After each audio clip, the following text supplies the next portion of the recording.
Iya, Pak. Saya akan jelaskan. Kita belum pernah ketemu ya di Zoom ya, di apa yang kuliah belum ya, yang B yang kemarin. Belum, Pak. Belum. Baru 10 orang tak apa-apa, nanti ini mewakili saja. Di grup rekaman ini akan saya kirimkan, tujuannya untuk membantu tadi kan sudah saya berikan apa namanya tugas pengertian sejarah, kemudian kebudayaan. Memang itulah intinya yang akan kita sampaikan sekarang. Sebelum kita mempelajari sejarah peradaban Islam yang panjang itu, ya kita harus tahu dulu sejarah itu apa. Nah, jadi apa itu sejarah itu yang penting dulu. Apakah semua peristiwa masa lalu itu sejarah atau peristiwa apa saja? Apakah ketika kita lahir masuk sejarah atau tidak, kan masa lalu itu. Nah, itu yang penting.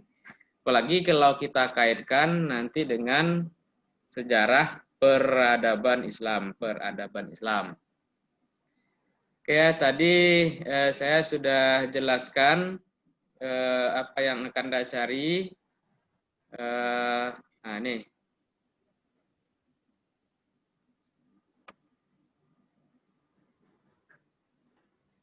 Ini ya. Mata kuliah pengantar studi sejarah peradaban Islam pada hakikatnya adalah pembelajaran sejarah dan peradaban Islam. Bagaimana cara belajar sejarah peradaban Islam? Jadi yang dikejarnya bukan aspek pengetahuannya saja. Bagaimana tahu sejarah Islam yang panjang itu, bukan itu. Tapi bagaimana ilmu-ilmu atau metodologi yang kita perlukan untuk mengetahui sejarah peradaban Islam. Ilmunya apa? Tentu ilmu sejarah satu. Yang kedua, ilmu tentang kebudayaan. Nah, jadi itu basis dasarnya. Kemudian untuk menambah wawasan, untuk menguatkan kemampuan kita untuk menganalisis, kita tentu butuh ilmu-ilmu lainnya. Itu dipelajari sambil jalan saja. Untuk mempelajari tentang perkembangan perekonomian atau lembaga-lembaga ekonomi Islam, tentu kita butuh konsep-konsep ekonomi nanti ya. Untuk mempelajari tentang perkembangan pengetahuan bidang fikih, tentu kita butuh ilmu fikih supaya nanti istilah-istilah yang dipakai tidak salah-salah.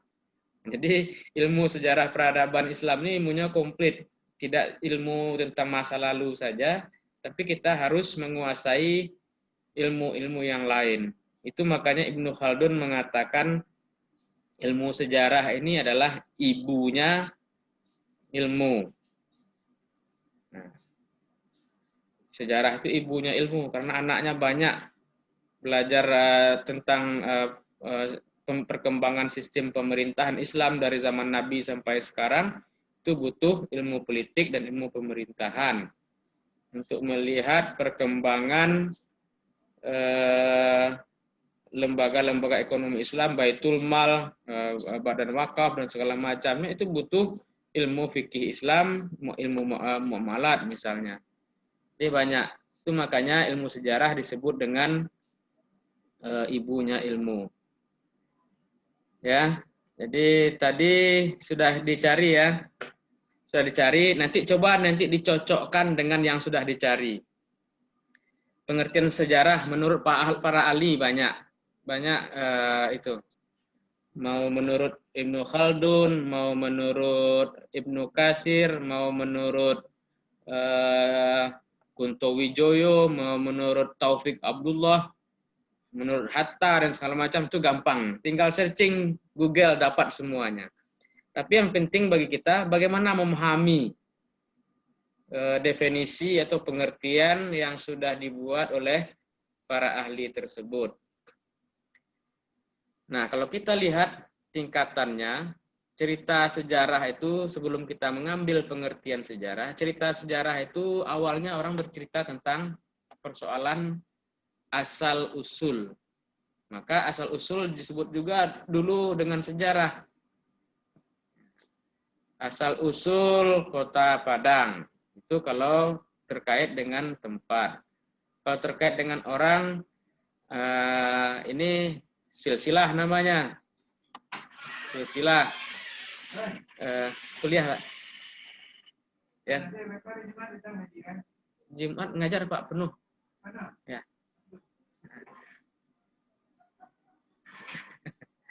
Ya. Ya, Pak. Ya. Jadi, Pak. Ya, maaf ya, beginilah saya seharian di jurusan karena saya di sekretaris jurusan selalu berada di ruangan, kalau tidak mahasiswa masuk ada kolega dosen. Kita lanjutkan. Kalau terkait dengan tempat itu namanya asal-usul, tapi kalau mengenai tentang orang itu silsilah. Jadi cerita tentang masa lalu. Jadi yang dinamakan sejarah pada masa awal itu bercerita tentang asal-usul, itu tentang silsilah. Kemudian berkembang terus pengetahuan bahwa yang sejarah itu tidak hanya berbicara tentang asal-usul atau istilah, tapi yang penting sebenarnya adalah peristiwa. Ya. Peristiwa itulah yang diceritakan, peristiwa itulah yang diinformasikan, peristiwa itulah yang dikabarkan. Peristiwa yang mana? Yang sudah terjadi. Kalau yang sudah terjadi itu berarti masa lalu. Nah, jadi peristiwa masa lalu. Tidak terbatas peristiwanya apa saja, itu dianggap orang. Kalau sudah masa lalu itu sudah disebut sejarah. Ini perkembangan kedua dari pengertian sejarah. Lalu perkembangan ketiga, bahwa yang sejarah itulah pengetahuan tentang masa lalu. Nah, sekarang baru disusun bahwa sejarah itu bukan hanya asal-usul, bukan hanya peristiwa, tapi bagaimana cara mengetahui masa lalu. Itu makanya muncul ilmu sejarah, yaitu ilmu untuk mengetahui masa lalu. Bagaimana cara mengetahui masa lalu? Nah, jadi berdasarkan ini, yang pengertian sejarah yang kita maksud adalah cerita tentang atau peristiwa-peristiwa masa lalu yang kita peroleh informasinya atau kita peroleh ceritanya melalui pendekatan ilmu pengetahuan. Itulah pengertian sejarah yang sifatnya saintifik. Saintifik itu artinya keilmuan. Ya. Jadi yang telat tidak apa-apa, nanti ini kan saya rekam, nanti saya kirim lagi ke grup. Jadi masih bisa dengar apa yang saya ucapkan. Nah ini ya, ini yang tiga ini menunjukkan perkembangan pengertian sejarah. Ini pengertian jadul, sangat klasik sekali. Pokoknya asal udah lama, asal usul, nah, sejarah itu asal usul. Kemudian berkembang lagi sampai nanti ke perkembangan zaman modern, bahwa sejarah itu adalah ilmu untuk mengetahui masa lalu. Ya, lanjut. Kita ini makhluk 3 dimensi, ya. Tidak ada manusia yang kurang dimensinya. Adakah manusia yang tidak mengalami peristiwa apapun dalam hidupnya? Tidak ada. Baik peristiwa. Nah, semuanya mengalami ya, pernah mengalami peristiwa ya. Pernah, Pak. Nah, ya, begitu. Jadi tidak ada manusia yang tidak pernah mengalami peristiwa apapun dalam hidupnya. Kedua, tidak ada manusia yang tidak menempati satu tempat pun. Ada manusia yang tidak menempati satu tempat. Tidak ada ya. Nah, kalau ada yang tidak menempati satu tempat, ya sudah, itu dicoret saja sebagai manusia. Berarti dia bukan manusia, di luar kategori kita. Bahwa yang manusia itu pasti menempati sebuah tempat. Tidak ada yang tidak menempati sebuah tempat. Kemudian yang ketiga, waktu. Bahwa setiap manusia pasti melewati atau hidup dalam satu dimensi waktu. Minimal 3 waktu. Kemarin, sekarang, besok. atau dulu, sekarang, akan datang. Tidak ada orang yang tidak menempati waktu. Nah, sejarah begitu. Jadi sejarah bicara tentang kehidupan manusia, syarat manusianya seperti apa? Ya, yang ada dalam 3 dimensi ini. Makanya bisa kita lihat nanti kalau judul-judul buku sejarah itu sangat khas sekali. Judul buku sejarah rata-rata pasti memuat 3 unsur ini, 3 dimensi ini. Ada tema, ada tempat, ada waktu. Apa contohnya? Peristiwa, misalnya perkembangan Islam, tempat di Madinah, waktu pada masa Nabi Muhammad SAW. Itu 3-tiganya itu judul sejarah itu. Jadi kalau tidak lengkap judulnya seperti itu belum tentu sejarah. Nah, kadang judulnya memang tidak lengkap, tapi isinya lengkap. Ada 2 kemungkinan bahwa itu ditulis oleh orang yang belum paham teori sejarah. Tapi kalau untuk memandu, apalagi untuk skripsi sejarah atau karya ilmiah sejarah, pasti dia memuat 3 dimensi ini. Di dalam judulnya itu ada dimensi tema, ada dimensi tempat, ada dimensi waktu. Dimensi peristiwa di dalam ilmu sejarah disebut tema. Apa tema sejarahnya? Kemudian dimensi tempat disebut spasial, space, ruangan. Nah, ya, berasal dari kata space ini. Ini asalnya dari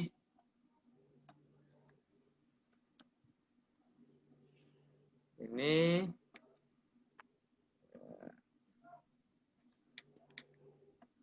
Yang ini tempo.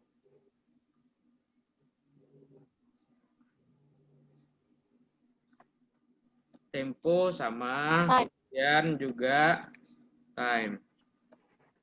Ya. Jadi itu. Jadi sejarah itu bicara tentang manusia. Yang dalam ilmu sejarah, kenapa manusia yang punya sejarah disebut dengan Homo historicus.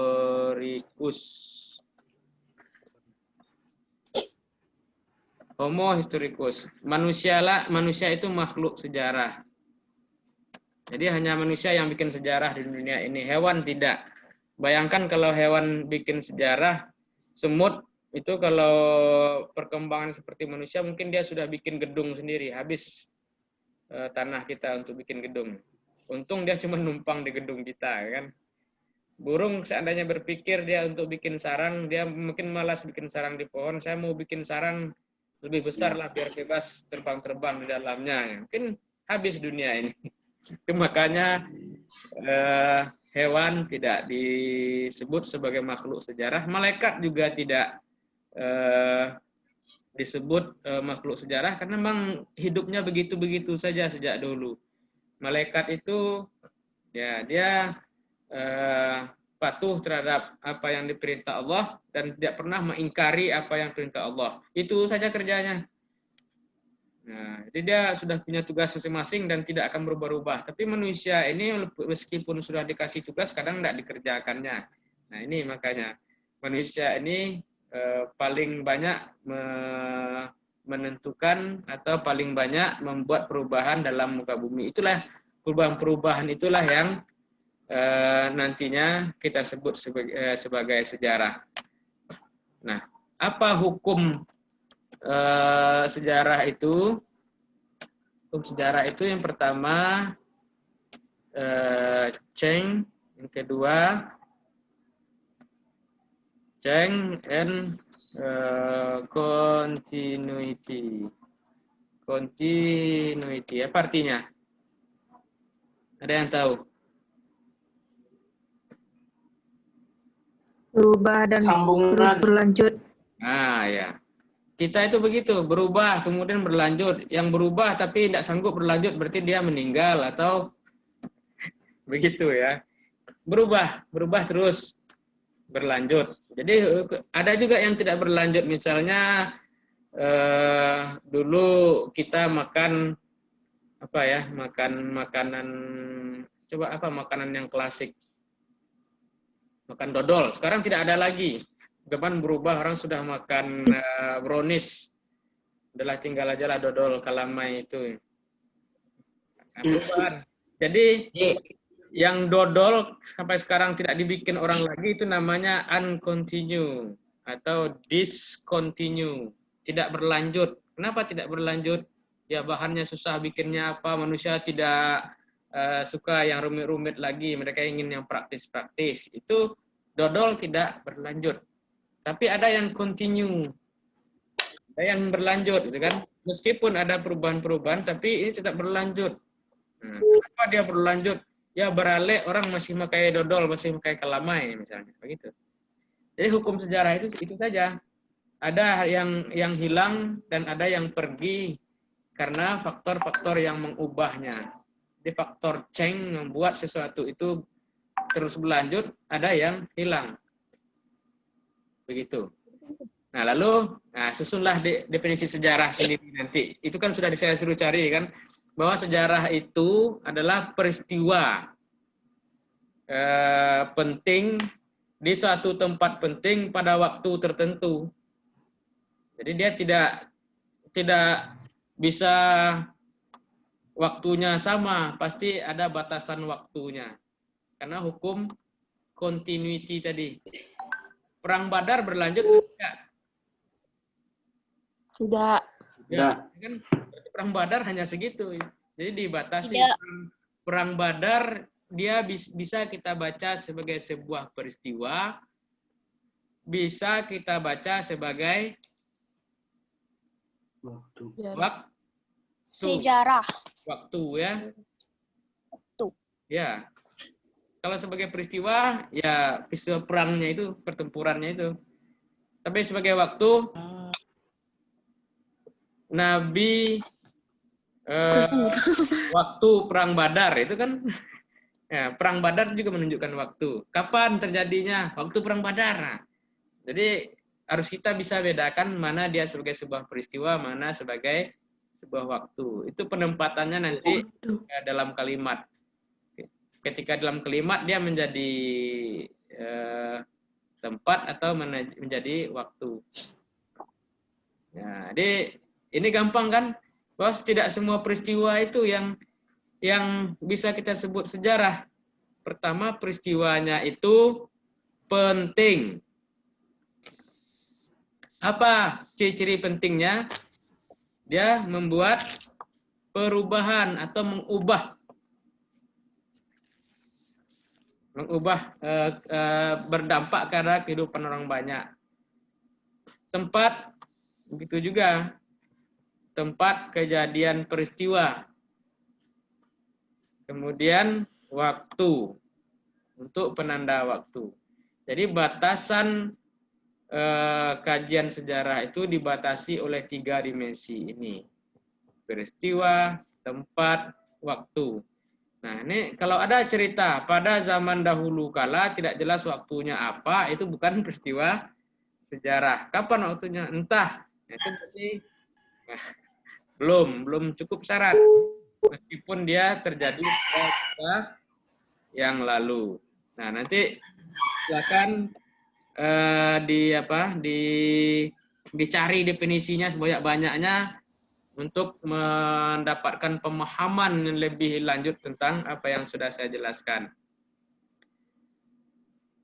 Nah, ini saya kirim saja nanti ke grup, kita pindah diskusi ke grup WA supaya yang tidak bisa dengar suara saya bisa ikut berpartisipasi. Ya, kita lanjut diskusi pakai chatting. Nah, pakai chatting saja. Jadi nanti dilihat saja yang ini saya kirim file ini ke dalam grup WA. Baik, Pak. Ya, sampai di sini dulu ya, kita pindah ke WA ya. Iya, Pak. Sebentar kita ambil screenshot foto ini dulu sebentar.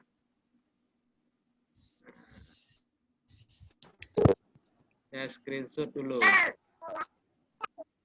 Boleh ada yang mau senyum, silakan senyum. Ada yang mau ngasih bantal boleh juga. Ya, saya pun jaringan susah juga, putus-putus. Sama Jadi, Pak. Ini Pak, ya, sama. saya ngomong Oke, Pak. tadi, Berarti kita jodoh kan Pak? untuk merekam ini. Saya sengaja ngomong untuk ambil rekaman. Seorang itu harus bersusah payah Pak. Iya, iya. Kasih Pak. Bentar ya. Ya, Pak.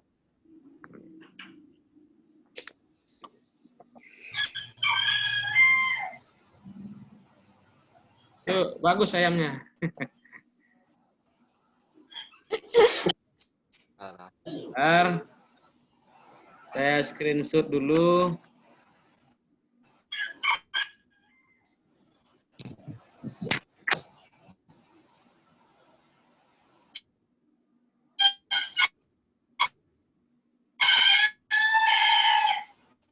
Udah siang kan?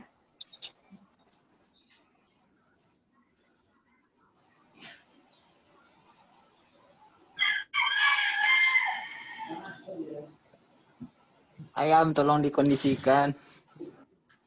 Biar aja itu untuk apa? Untuk kita potong sama-sama nanti habis semester. Rasakan Ustaz. Ya, nanti habis semester kita makan ayam. Sama Pak. Ya, Ayam. sebentar. Bakar-bakar. Saya screenshot sebentar. Oke, Pak. Wajahnya lama sekali munculnya. Di wajah Anda ada yang munculnya pelan-pelan gitu kan, mulai dari atap dulu sampai ke bawah. Nah, ada.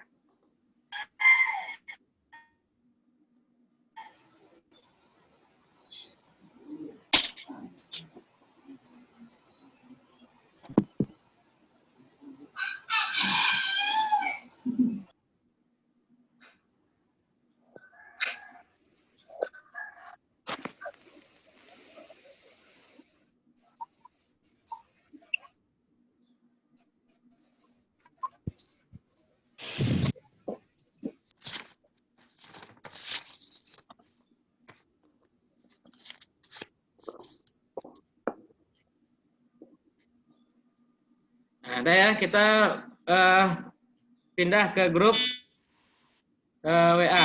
Kita akhiri pertemuan di grup Zoom. Assalamualaikum warahmatullahi wabarakatuh. Waalaikumsalam. Waalaikumsalam warahmatullahi wabarakatuh.